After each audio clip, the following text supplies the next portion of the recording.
Bonjour Audrey, un Bonjour, grand merci d'être là aujourd'hui pour nous parler de ton super parcours d'entrepreneur. Mais avant de commencer, est-ce que tu peux te présenter pour toutes les personnes qui nous écoutent? Eh ben déjà, merci Laure pour l'invitation. Je suis vraiment ravie d'être là. Je suis Audrey Layemar et je suis la fondatrice de Marketing Réunion, une agence de marketing et de merchandising spécialiste en GMS, en grande distribution. Et donc, j'accompagne les dirigeants de TPE et de PME, dont le principal client est la grande distribution, et qui sont complètement débordés, qui manquent de ressources en interne. Et ben moi, je les accompagne à mettre en place les bonnes stratégies, les bonnes actions qui sont à la fois porteuses de retour sur investissement, mais également porteuses de sens pour leur entreprise et pour leur marque. Alors moi, je suis à tes côtés depuis le début de l'année, depuis le début de cette année, donc depuis plusieurs mois. Et j'ai vraiment vu une fantastique évolution de ton entreprise et toi. Puis je voulais qu'on en parle aujourd'hui simplement pour partager ton parcours. Alors, est-ce que tu peux te remettre un petit peu en arrière et te souvenir du début de l'année, avant de toquer à ma porte, où tu en étais, finalement, quelles étaient tes problématiques? Est-ce que tu peux refaire ce switch en arrière, même si on n'aime pas trop quand on est entrepreneur? Écoute, oui, volontiers. Alors en fait, donc moi, je te suivais déjà depuis quelques années sur les réseaux sociaux. Et je m'étais toujours dit, un jour, il faut que je bosse avec elle. Un jour, si je veux passer un palier, il faut que j'arrive à travailler avec Laure. Mais c'était un peu un rêve inaccessible. Et j'ai commencé à travailler avec toi il y a déjà 2 ans, je pense, par une formation en ligne, en groupe, pour avoir les premiers outils de gestion. Donc en fait, c'est comme ça que je suis arrivée vers toi. Et donc en début d'année, pour répondre à ta question, en début d'année, je suis arrivée vers toi déjà avec ces tableaux de bord qui roulaient bien dans ma structure. J'étais très focus sur mon chiffre d'affaires, un peu moins sur mes dépenses. C'est aussi pour ça que je suis venue vers toi. Taux de rentabilité, seuil de rentabilité, tout ça, mais c'était du chinois pour moi. Je ne comprenais pas à la fois ce que ça voulait dire et l'impact sur mon entreprise. Donc, je suis arrivée vers toi, très focus sur mon chiffre d'affaires. Je ne me rémunérais pas à ma juste valeur, en tout cas à la valeur que moi j'estimais par rapport à mon travail. Un brouillard, mais vraiment, enfin, c'était pas clair dans ma tête. C'était très clair sur là où je voulais aller et la stratégie, mais pour autant, c'était pas clair sur les moyens que je pouvais mettre en place. Oui. Et puis, un manque de sécurité intérieure, du fait de ce brouillard. Un manque de sécurité intérieure, alors que j'avais de l'argent sur le compte bancaire, je ne me sentais pas en sécurité. J'avais toujours peur du lendemain. Voilà, ça, c'était la Audrey en début d'année. Et la Audrey aujourd'hui, moi je veux bien qu'on saute directement. La Audrey aujourd'hui, alors, euh, au niveau de cette sécurité, au niveau de cette rentabilité, au niveau de tous ces éléments-là, comment tu te sens? Alors, Moi, je sais comment tu te sens, mais les autres, comment ils se sentent, comment ils veulent savoir aussi. Je crois que c'est vraiment ça le point. Je pense que c'est vraiment la sécurité. C'est vraiment ça. Et cette sécurité est venue et vient avec des outils, avec l'accompagnement, avec une vision, etc. etc. Mais c'est vraiment ça, principalement.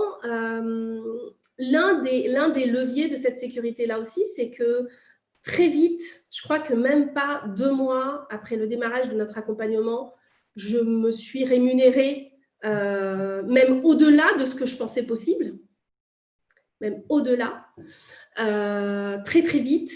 Ce fameux brouillard s'est complètement dissipé, ma vision est claire, mon plan stratégique est clair, les actions que je dois mener sont claires, mon prévisionnel il est clair.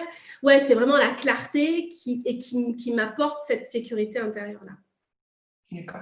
Alors, tu nous as déjà partagé un peu les points qui t'ont permis d'être clair et d'avancer avec sérénité, mais ça ne s'est pas fait du jour au lendemain non plus, bien sûr. On a travaillé pendant des mois, mais est-ce que tu arrives à vraiment identifié dans ton parcours de ces derniers mois des points de bascule ou des moments, si tu veux, où tu as senti que tu faisais des bons vis-à-vis de ta posture, vis-à-vis de tes prises de décision financières qui sont de plus en plus importantes parce que ton entreprise grandit. Est-ce que tu arrives à identifier ça dans ton parcours des derniers mois? Je crois qu'il y a deux grandes étapes pour moi. La première, c'est vraiment ma rémunération. Ouais. Ma rémunération et le fait que je me rémunère au-delà de mon ancien job de salarié. Parce qu'en fait, mon plafond, c'était ça. Mon plafond, c'était je touchais tant dans mon ancien job, donc si je touche tant, c'est le Graal. Voilà. Et finalement, le fait de m'autoriser à aller au-delà de ça, c'est ça qui a fait que dans ma tête, il y a eu un déclic, il y a eu un truc. Et qui m'a permis de prendre cette posture de chef d'entreprise et de dire, OK, je ne suis plus salarié et je ne suis pas salarié de ma boîte. Ouais. Et je décide de ma rémunération à l'instant T. Et le mois d'après, ça peut être autre chose. Ça peut être plus, ça peut être moins. Et le mois suivant. Mais c'est moi qui pilote. Voilà, oui. Ça, c'est le premier... c'est le premier levier pour moi. Le deuxième levier, c'est de structurer mon entreprise et notamment par une équipe. Il n'y a pas que l'équipe, il y a aussi les outils. J'ai beaucoup investi dans les outils pour que je gagne du temps, pour que je m'organise mieux. Donc, les outils, mais surtout l'équipe. Et quand enfin j'ai passé ce cap-là, j'en parlais depuis 2 ans d'avoir une équipe, mais j'avais très peur. Et quand enfin je passe ce cap-là, que je passe à l'action, que je recrute les premières personnes, là, pareil, en fait, je vois le boulevard. En fait, je me dis, mais c'est extraordinaire. Les ressources que j'ai, les ressources supplémentaires, le temps que ça me dégage et tout ce que je peux mettre en place grâce à cette équipe-là. Et là, pareil, ça vient m'ancrer de nouveau dans ma posture de chef d'entreprise. Donc, je dirais ces 2 étapes-là. Ouais. Tu vois, ces décisions-là, ça faisait, donc tu dis, ça fait un moment que tu les avais en tête. Là, je pense que tu avais envie de te verser un salaire plus important, tu ressentais le besoin, tu avais envie de déléguer. Et si tu ne les as pas prises, c'est parce que tu n'avais pas finalement cette clarté, parce que tu avais peur, parce que tu ne savais pas ce que ça allait, comment ça allait impacter ton entreprise. C'est exactement ça. C'est exactement ça, ouais.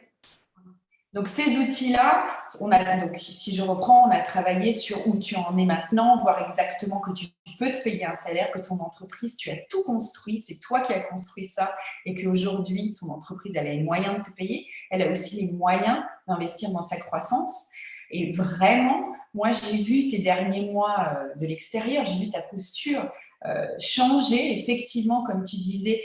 Alors, de salarié de ta propre entreprise, tu es devenu une véritable chef d'entreprise. Et surtout, tu as une vision très forte. Hein. Moi, ce que j'ai vu en toi, c'est que tu as une vision extrêmement forte. Tu l'as toujours eue. Ça, ce n'est pas quelque chose qui est apparu comme ça magiquement. Tu l'as toujours eu. Simplement, ce que j'ai vu ces derniers mois, c'est que cette vision, tu as réussi à la reconnecter à toutes les actions que tu fais au quotidien et qui vont te mener très rapidement à ta vision. Je sais que c'est le cas, mais quelque part, on ne parle pas, enfin je ne sais pas si toi tu entends ça dans le monde de l'entrepreneuriat, mais moi j'entends très peu l'histoire des outils, des structures, tu vois, de la délégation. On entend plutôt marketing ou vente, ce qui est très très important et ce qui est crucial, on est bien d'accord. Mais en fait, là, tu as dépassé ton stade de développement du début d'année, hein, tu es vraiment à un autre stade, mais quelque part, derrière, il y a des choses, il y a une équipe, il y a des outils, il y a une structure. Est-ce que ça, tu en avais conscience avant? Est-ce que ça, c'est quelque chose qui était difficile parce que c'est peut-être pas ta zone de confort? C'est exactement ça. C'est pas que c'était difficile, c'est que je n'en avais même pas conscience en fait. Si tu veux. En plus, moi, venant du marketing, alors du marketing produit, marketing grande distrib, j'étais très focus sur le market et sur ma stratégie marketing.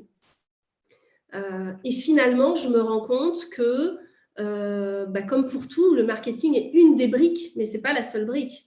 Et en effet, la structure, la stratégie financière, l'équipe permettent d'avoir les fondations et d'élever ton entreprise sur ces fondations-là. Et jusqu'à il y a 9 mois, je pense que tout reposait sur le marketing, en fait. Qui est très important, mais comme tu dis, qui est une brique du modèle économique. Exactement. Et ça, j'en ai vraiment pris conscience en travaillant avec toi. Alors, parfois, au début de l'accompagnement, ça peut faire beaucoup, peut-être, se dire, waouh, il y a tout ça à faire. Mais en fait, alors, déjà, c'est toujours work in progress. C'est toujours quelque chose qu'on améliore. Et puis, toi, tu le fais avec beaucoup de bienveillance, beaucoup de finesse, beaucoup de pertinence. Et donc, en fait, ça arrive vraiment très naturellement dans notre accompagnement. Ça arrive vraiment, voilà, c'est très naturel. C'est aussi en fonction de là où on est et là où on veut aller et le rythme qu'on souhaite donner. Super.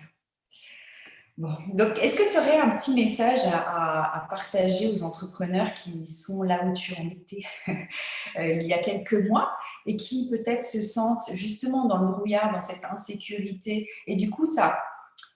Tu vois, ce que j'entends souvent des entrepreneurs, c'est mais je ne sais plus finalement quel chemin emprunter, c'est un peu, ça devient très opaque tout ça. Et puis, ils sont toujours dans le doute alors qu'il y a bien la preuve. Hein. Toi, tu avais déjà une entreprise qui fonctionnait bien, hein, on est bien d'accord, tu avais déjà des clients super contents de ton travail. Et pourtant, il y avait cette insécurité ou non-sérénité, je ne sais pas comment l'appeler.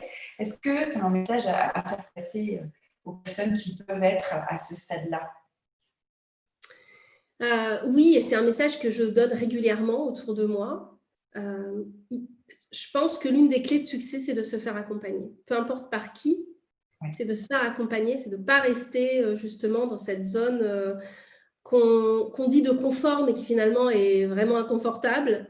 Donc, c'est de se faire accompagner et spécifiquement pour toi, Laure, je pense qu'il faut voir ça comme un investissement. Parce que le retour sur investissement, en tout cas dans mon cas, il a été quasi immédiat. Donc, ça n'a pas été un coût pour ma structure, bien au contraire. Ça a été un investissement pour mon entreprise et un investissement pour moi en tant que chef d'entreprise. Voilà, donc je ne peux que encourager les gens à oser investir en eux. Super, merci beaucoup Audrey et puis merci d'avoir partagé ton parcours. Merci à toi, Laure.